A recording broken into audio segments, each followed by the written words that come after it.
Mheshimiwa, want us to take a gospel home. And this gospel that you want us to take home is that President William Ruto, our current president, is the most sober president.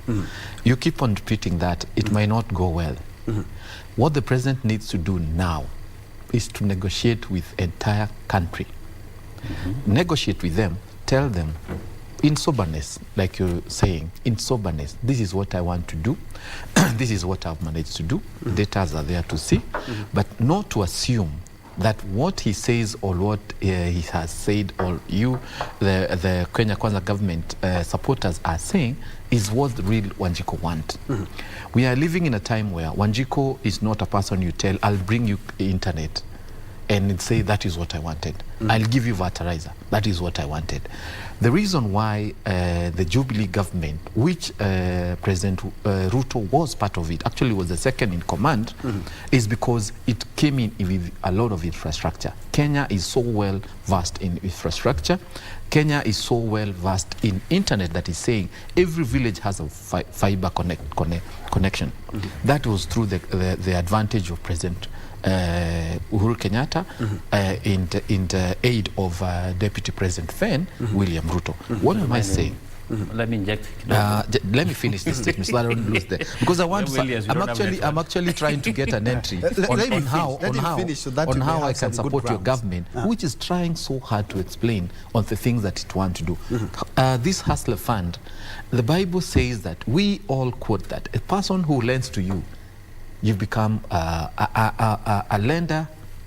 Is somehow you are the slave of person who lends you money.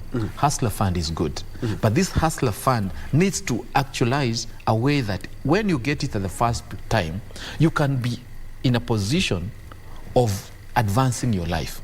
I can tell you what Hustler Fund did and is as a frame now is just a trial and error. It is not well thought structure. In terms with fairness, maybe we can wait for exactly. That's what I'm saying. You can give us a scorecard after 3 months. That's what I'm saying. Mheshimiwa, let us not hear that President Ruto, who is on the throne now, is the most sober one. Because I'll take you back to Jomo Kenyatta. Jomo Kenyatta and those element of leaders who are there, Akina Simon Nyachai, Akina Jenga, all those people, they did all they could so this country in silence that can be where it is today, because it needed a firm foundation. That is what we are sitting on.